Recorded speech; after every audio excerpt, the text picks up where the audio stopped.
Welcome to AdventureSphere.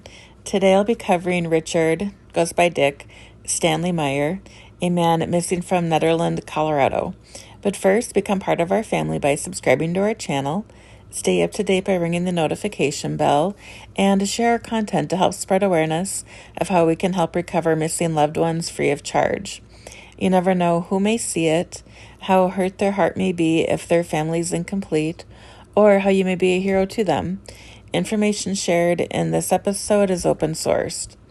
The places I mention are shared with my blessing, so Dick can be reunited with his family, regardless who higher powers work through, us or another dive team.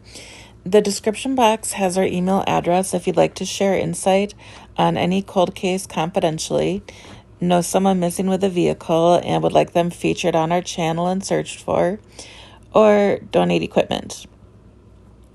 The video of Google Earth has a measurement from a starting point theory or known location and goes out to possible search areas.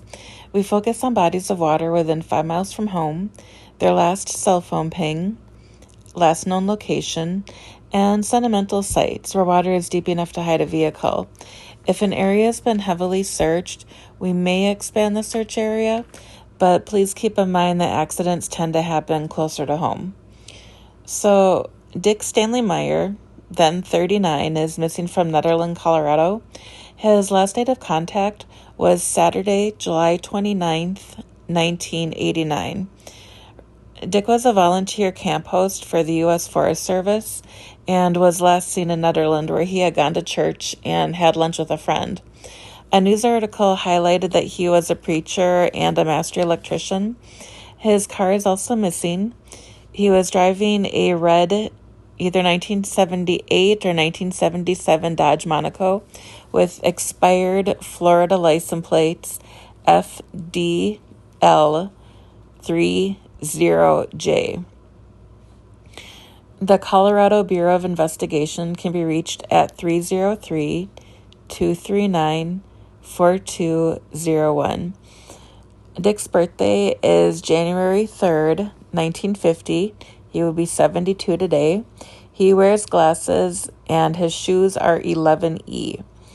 He was seen en route back to Columbine Campground. It's just a couple miles north of Central City, Colorado at the time. So then CBI had mentioned that it was a red 4-door 1977 Dodge, so it could be either one. I've got examples of both here in the video. A little bit of background. Dick lived in Maine in 1988 and moved to Florida in October 88. By May of 1989, he had moved from Florida to Colorado, and he's known for carrying a large wooden cross with him. Couple things. The Central City, Colorado elevation is 8,500 feet. He is a coastal boy. Even Minnesota here, it's like, I think we're 200 feet above sea level. So it's really fun being up in the mountains. The Netherlands, Colorado elevation is 8,200 feet. So 300 feet less than Central City. And his campground is probably another maybe 200 feet higher than Central City.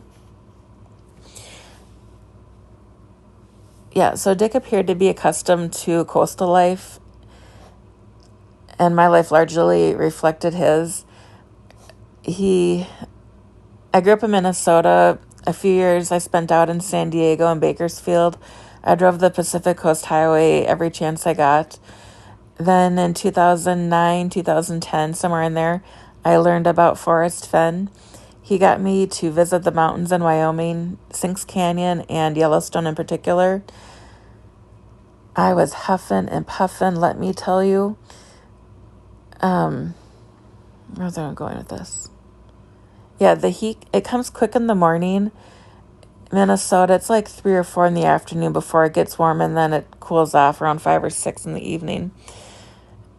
And being up in the mountains, air feels like it's a precious commodity. I was morbidly obese, and I knew I was knocking on death's door when I'd walked just a few blocks and I couldn't breathe.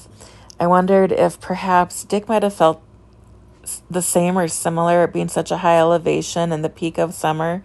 A lot of heat, out of breath if he's not used to it. Takes a few days to get acclimated.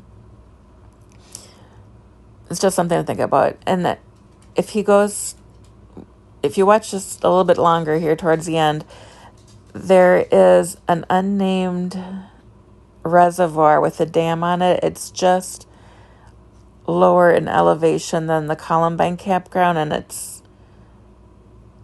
south of the campground. It's between the campground and Central City.